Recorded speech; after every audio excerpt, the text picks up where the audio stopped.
Bonjour à tous. Voilà, comme promis, je vous fais la petite vidéo pour vous expliquer un peu plus en détail les grandes polémiques qui tournent parfois autour de pierre de lune, péristérite, labradorite blanche, pierre de lune du Sri Lanka, rainbow moonstone, etc. Tous les noms commerciaux qu'on peut donner à cette variété. Ouais, j'avoue que c'est pas évident, même moi au début quand j'ai voulu comprendre le système, j'ai failli à plusieurs reprises euh, baisser les bras et abandonner, mais je trouvais que c'était quand même quelque chose d'important de pouvoir bien faire la différence de ce que c'est réellement une pierre de lune par rapport à justement tous ces polémiques. Non, ce n'est pas une pierre de lune parce que si, parce que là.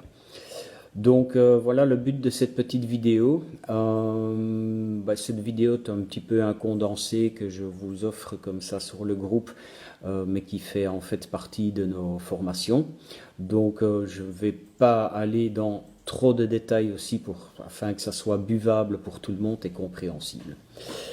Donc le problème des pierres de lune. Alors déjà les pierres de lune ou les pierres de soleil, c'est un nom commercial qu'on donne à une ou plusieurs variétés de pierres qui font partie des groupes des feldspaths. Dans les feldspaths, on a le pôle potassium, le pôle sodique et le pôle calcique. Donc, c'est représenté dans un triangle qui reprend le groupe entier des feldspaths. Je vous ai fait d'ailleurs une petite publication de ce fameux triangle de groupe des familles, où on peut bien voir qu'on a en haut du triangle le pôle potassique, qui représente l'orthose et la microcline. Alors, tous les deux ont la même formule chimique. La différence, c'est que l'une est monoclinique et l'autre est triclinique. C'est la seule chose qui change dans cette variété ou dans ce pôle d'orthose et microcline, donc dans le pôle potassique. À gauche, en bas de ce triangle, on a le pôle sodique, qui en chef de file, on retrouve l'albite. L'albite qui peut être autant représenté dans le groupe du pôle des feldspaths alcalins, donc qui part de l'albite vers l'orthose ou la microcline, donc vers le pôle potassique, comme elle peut être aussi, comme elle est d'ailleurs, le chef de file des plagioclases qui représente les autres variétés de feldspaths, l'oligoclase, l'andésine, la labradorite, bitonite et la nortite. Donc ça va du pôle sodique vers le pôle calcite, donc calcique. Le terme donné à un feldspath, elle se caractérise principalement par un reflet miroitant, argenté à bleuté. Donc on a plusieurs termes pour ça. On a l'effet adulaire, chilaire, scintillant, aventurescent et autres. Donc en fait ce sont des termes qui sont représentatifs par rapport à l'effet que la pierre va donner au niveau optique ou visuel. Donc pierre de lune étant un nom commercial, dès que la pierre démontre un effet Schiller ou adulaire, on va dire c'est une pierre de lune. Ok, jusque-là, on est d'accord. Tout comme pour les pierres de soleil, on retrouve les mêmes variétés de pierres de lune, mais qui n'ont pas cet effet Schiller ou adolescent, mais plutôt un effet aventurescent. Donc un effet pailleté, brillant, doré, je dirais, ou cuivré. Et du coup, cette même pierre de lune, parce qu'elle n'a pas le même effet, on l'appelle pierre de soleil. Donc, quand on dit pierre de soleil, pierre de lune, il faut déjà partir à la base que tous les deux dénominations sont des noms commerciaux et n'est en aucun cas une variété bien représentative. Donc, déjà, si on a compris ça, ben, on a déjà fait un grand pas en avant parce que du coup, la pierre de lune, dès qu'elle a un effet bleuté ou adolescent, ben, c'est une pierre de lune. Alors là vient le grand débat entre oui, mais la péristérite n'est pas une pierre de lune. Alors je me pose quand même la question pourquoi et qui en a décidé que ce n'est pas une pierre de lune. Alors la péristérite par exemple, c'est une variété de l'albite. L'albite, si vous avez eu le temps de voir le petit schéma, la petite affiche que je vous ai postée juste avant, vous allez voir que l'albite se trouve dans le pôle sodique, qui est le chef de file du pôle sodique vers le pôle calcique, ou le chef de file du pôle sodique vers le pôle potassique. Donc l'albite se trouve vraiment entre deux points. Elle peut avoir un effet bleuté, un effet adolescent, un effet Schiller, mais non, ce n'est pas une pierre de lune, c'est une péristérite. Oui, ok, c'est une péristérite, on l'a appelée d'ailleurs péristérite pour la différencier par rapport à d'autres. Mais pourquoi alors on dit d'une pierre de lune que c'est exclusivement une orthose, puisque l'orthose a, comme la péristérite, un effet Schiller, un effet adolescent, un effet bleuté, voire un effet nacré. Et je montre tout simplement un petit exemple ici.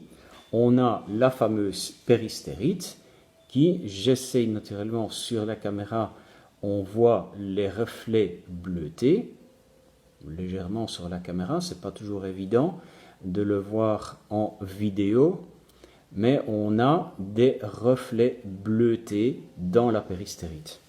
Et si on va prendre une orthose, on a fait effectivement aussi un effet bleuté. Donc ces deux pierres-là, l'une est un peu plus grise, l'autre est un peu plus blanche. Pourquoi ces deux-là ne peuvent pas être appelées pierres de lune, puisque ça, on dit c'est une pierre de lune, ça, c'est pas une pierre de lune. Alors que tous les deux font partie du même groupe. Et tous les deux ont la même composition chimique, la même composition de pierre, le même système cristallin. Donc déjà là, on se pose une question. On a ici un petit exemple avec une autre qui a aussi, si je parviens à trouver le bon angle, ici dans le coin, on a des effets bleutés. Et donc, c'est une albite, donc on ne peut pas dire que c'est une pierre de lune. Ok, et là, j'ai une anorthose, et l'anorthose est là aussi des reflets bleutés. Donc déjà, on se pose la question, pourquoi on ne peut pas dire de la péristérite que c'est une pierre de lune, une variété de pierre de lune, puisque pierre de lune, de toute façon, c'est un nom purement commercial.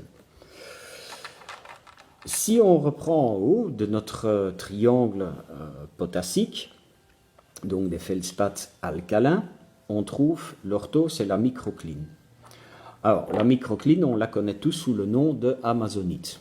Donc, la fameuse amazonite que tout le monde connaît. C'est un microcline en haut de la pyramide des feldspaths.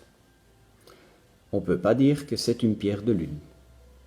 Par contre, on va prendre sa petite sœur de couleur, mais rosée, et là on va dire que c'est une pierre de lune abricot. Alors pourquoi ça c'est une pierre de lune abricot et ça c'est une amazonite, c'est en aucun cas une pierre de lune. Or, pourtant, c'est tous les deux la même pierre, c'est tous les deux des microclines, même structure, il n'y a que la couleur qui change. Ça c'est pierre de lune, ça c'est amazonite, c'est en aucun cas une pierre de lune. De nouveau là, on se pose une autre question. Et on a l'exemple ici sur du brut, on a l'amazonite et on a la microcline. Couleur rosée, donc la pierre de lune abricot ou la pierre de lune pêche. Bon, voilà déjà de nouveau une petite incohérence au niveau des noms qu'on peut donner à les pierres de lune ou pas pierres de lune, péristérite, pas pierre péristérite. Ils ont de toute façon les mêmes structures, les mêmes groupes de familles, les mêmes compositions. Maintenant, certes, il change un petit peu au niveau de sa composition, calcique par exemple et sodique. Ce n'est que le pourcentage de calcium et de sodium, par exemple, pour l'albite vers la nortite, vers la labradorite, vers la biltonite, qui va faire cette différence au niveau chimique. Mais nous, à l'œil nu, on ne sait pas voir s'il y a 20%, 30%, 50% de calcium dans l'une ou dans l'autre, ou de sodium dans l'une ou dans l'autre. Donc en fait, le terme de pierre de lune a été donné à un effet optique, pur et simplement optique, peu importe quelle variété du groupe des feldspaths. Pour en être certain de ce que j'annonce, j'ai repris quelques petites recherches, par exemple sur le fameux site de Mindat. Alors, que dit Mindat par rapport à la pierre de lune? Alors, Mindat dit « Pierre de lune est un nom populaire pour une microcline nacrée et opalescent, bien que certaines pierres de lune puissent être orthoses. » Déjà là, microcline, c'est nacré opalescent, mais par contre, ça pourrait être aussi orthose. Donc là, on se pose déjà une question, c'est l'un ou c'est l'autre, c'est quoi pour finir? Mais les données sont rares. Ah, on affirme quelque chose, mais les données sont rares. Souvent incorrectement appliquées à la péristérite, qui est une variété de plagioclase. Elles peuvent représenter un effet Schiller similaire à la pierre de lune. Tiens, on vient juste de dire que la pierre de lune est un nom populaire, mais là on attribue déjà un effet similaire à la pierre de lune. Bon, là c'est déjà pas très clair.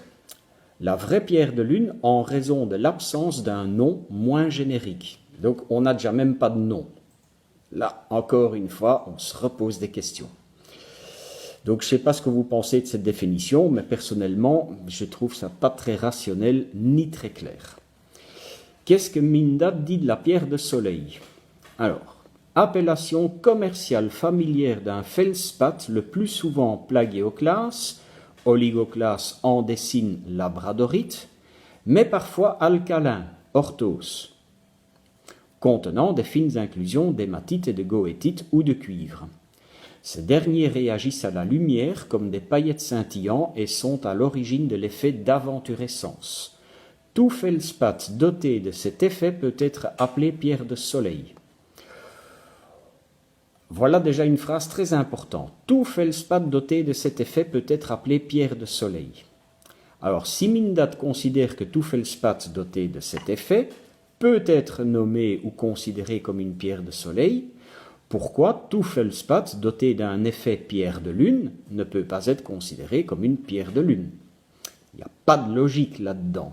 Si on a un effet scintillant, aventurissant, et donc du coup on peut dire que c'est une pierre de soleil, même pour une aventurine rouge, c'est une pierre de soleil, alors que c'est un quartz qui n'a absolument rien à voir avec les feldspaths, ben pourquoi on ne peut pas dire alors de la péristérite, qui est un feldspath du pôle albite, de la variété albite, pourquoi on ne peut pas dire que c'est une pierre de soleil? Tout comme alors la microcline, l'amazonite. Pourquoi on ne pourrait pas l'appeler pierre de soleil, verte par exemple? Parce qu'il existe une variété pierre de soleil verte dans l'orthose, qui est la même pierre que la microcline, il n'y a que leur système cristallin, monoclinique, triclinique, qui change.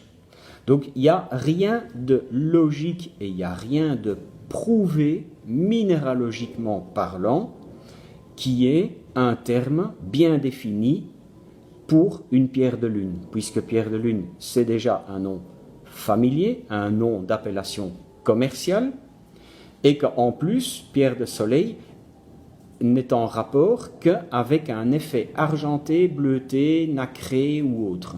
Donc pour moi, toute pierre qui a cet effet Schiller ou bleuté ou adularescent peut être appelée pierre de lune. Quelque part, ce serait plus logique. Donc, on a plein de variétés qu'on va nommer avec un nom propre puisqu'on va lui attribuer. On parle par exemple de la fameuse adulaire. Alors, quand on parle de l'adulaire, on dit tous que c'est une variété de pierre de lune. Alors, dans les dictionnaires français et les dictionnaires de minéralogie, on va dire que l'adulaire, il s'agit d'une variété monoclinique du microcline, donc on parle déjà d'une variété. L'orthose est aussi connue sous le nom d'adulaire et d'autres synonymes tels que adulaire, adularia ou feldspath limpide et nacré. Ce sont des termes qui ont été donnés par René Just Yao. L'ectolite, l'orthose chatoyant a été donné par François-Sulpice Bedan. Donc ce sont quand même des éminents minéralogistes qui ont défini ces termes-là.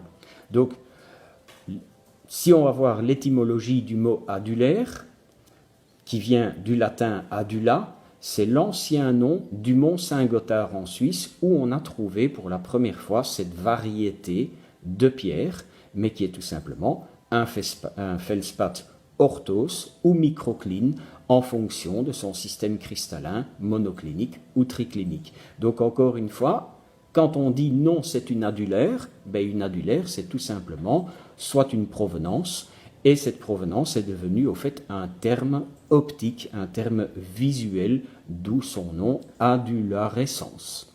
Donc encore une fois, ce sont des termes qui ont été définis tout simplement par des gens qui n'ont quelque part pas toujours été d'accord entre eux, pas été voir plus loin, pas été chercher plus loin.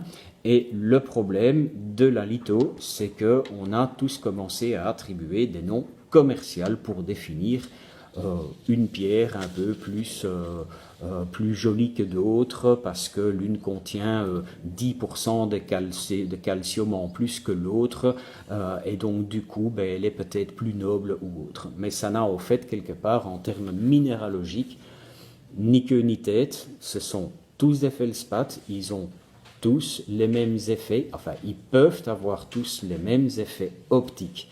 Et donc on pourrait, dans la logique des choses, appeler toute pierre qui a cet effet, pierre de lune, tout comme toute pierre qui a un effet pailleté, brillant, pierre de soleil, qu'elle soit quartz ou peu importe quelle variété, ce sont des pierres de soleil au niveau non commercial. On a aussi parfois la fameuse pierre de lune verte. Alors, la pierre de lune verte, on l'attribue à la garnierite. Là aussi, il y a quand même un gros problème parce qu'à la base, la garniénite, c'est un minéral riche en nickel, principalement du nickel, et qui est issu en fait d'une altération de serpentine altérée de roches ultramafiques. Donc, pierre de lune verte, entre guillemets garniénite, n'a absolument rien à voir avec les pierres de lune en réalité de la famille des feldspaths, puisque les feldspaths, c'est la famille des feldspaths, les serpentines, ce sont des roches mafiques, ce sont des roches qui n'ont absolument rien à voir avec ce groupe-là. Mais pourtant, on va dire de la garniénite que c'est une pierre de lune verte, alors que dans l'orthose, il existe une variété verte qu'on ne classe même pas et qu'on nomme tout simplement orthose. Donc pourquoi la véritable orthose, quand elle est verte, on dit que c'est une pierre de lune, quand elle est grise, on dit non, c'est une simple orthose, alors qu'une garnierite qui n'a rien à voir ni avec le groupe, ni avec la famille, elle, on va l'appeler pierre de lune verte. Donc, de nouveau, il y a quand même un gros souci de nom commercial, de nom qu'on attribue à certaines pierres, tout simplement pour différencier certaines variétés. Donc, en conclusion, pour ne pas faire non plus une vidéo d'une demi-heure, on remarque donc que parmi les feldspaths alcalins, l'orthose peut être aussi bien pierre de soleil que pierre de lune, tout comme la microcline. Et donc, c'est tout simplement issu d'un effet optique. Ce n'est pas d'un effet minéralogique qu'on a attribué ces noms-là. De toute façon, minéralogiquement, chez nous, en tant qu'utilisateur de pierres en litho ou autre, on n'est pas apte ou capable de faire une différence chimique dans ces variétés-là. Donc ce n'est issu que d'une vision, d'un effet optique qu'on va appeler pierre de lune ou pierre de soleil. Donc en gros, quand on vous débat sur la péristérite, que ce n'est ni une pierre de lune, ni je ne sais pas tout quoi d'autre, mettez le débat de côté si vous voulez, ou bien vous ressortez notre petite fiche ou notre petite vidéo avec quelques liens éventuels pour calmer un petit peu les ardeurs des aficionados de la pierre de lune et anti-péristérite ou anti-pierre de lune pour la péristérite, parce que de toute façon c'est une pierre de lune, quoi qu'on en dise. Si ce n'est pas une pierre de lune, alors l'amazonite ne fait plus partie non plus de la tête du triangle des microclines dans laquelle on attribue des pierres de lune. Je vous montre ici juste quelques petites variétés. Donc on a ici une orthose qu'on peut appeler pierre de lune. Elle a un petit effet nacré bleuté. On a une autre orthose qu'on va appeler pierre de lune noire. Pourtant, la pierre de lune noire n'a ni effet bleuté, ni effet Schiller, et on l'appelle pourtant pierre de lune noire. Pierre de lune beige ou pierre de lune brune. Encore une fois, ici on trouve un tout petit effet nacré légèrement bleuté, et pourtant c'est une orthose. Une autre pierre de lune, tout à fait nacrée, qui a un effet perlé, un effet nacré. En fait, celle-ci, c'est une andésine. Donc tout à fait en bas, à côté de l'albite, qu'on ne peut absolument pas dire pierre de lune parce que c'est une péristérite. Donc encore une fois, une autre pierre de lune que tout le monde connaît, c'est la labradorite. Et oui, la labradorite, c'est une petite sœur de la péristérite. À la différence que la labradorite contient entre 50 et 70% d'anorthite et donc entre 50 et 30% de calcium. Mais on ne sait pas le voir chimiquement, on l'appelle labradorite et on ne l'appelle pas pourtant pierre de lune bleue. Mais pourtant, ça fait partie du même groupe. Donc encore un nom commercial. Et comme je disais là tout à l'heure, la fameuse péristérite, qui elle a un effet nacré, un effet perlé, un effet bleuté, voire même des effets Schiller comme la labradorite parfois, avec des petites flammes de couleur de lumière, qu'on peut légèrement, j'ai trouvé ici, une petite zone un peu arc-en-ciel. Et donc voilà pourquoi les Anglais, qui je pense sont le plus juste là-dedans, l'appellent Rainbow Moonstone, donc pierre de lune arc-en-ciel, tout simplement parce qu'elle ressemble à ces effets de la labradorite, côté un peu arc-en-ciel. On la trouve aussi souvent dans les mêmes gisements, d'où aussi cette confusion de labradorite blanche. Donc en fait, il y a tellement de noms qui varient pour en fait une même famille de pierres.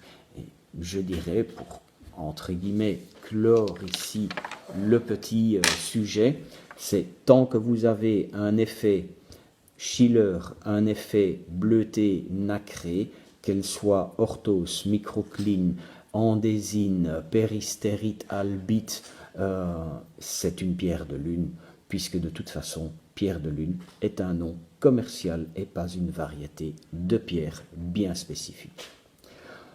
Voilà pour la petite vidéo. J'espère que c'est déjà un tout petit peu plus clair pour vous, du moins au niveau non commercial. N'hésitez pas à poser vos questions sur le groupe justement à ce sujet-là. J'essayerai de faire au mieux pour y répondre le plus vite possible, parce que comme vous savez, on a énormément de boulot avec nos formations, mais sachez aussi que ce module Pierre de Lune et Pierre de Soleil fait partie d'un de nos modules de formation sur la famille des feldspaths, qui est naturellement un dossier beaucoup plus complet et qui malheureusement ne sait pas se faire sur une vingtaine de minutes, mais qui prend quasi une journée complète. Donc voilà, on essayera peut-être d'ici très peu de faire un petit module Zoom en ligne sur les feldspaths, mais qui sera de toute façon un petit module d'atelier formation d'au moins quand même 3 heures. Donc voilà, en attendant, je vous souhaite un excellent dimanche. Merci de nous suivre sur le groupe et encore une fois, n'hésitez pas à partager et à poser vos questions. Voilà, à bientôt, ciao ciao.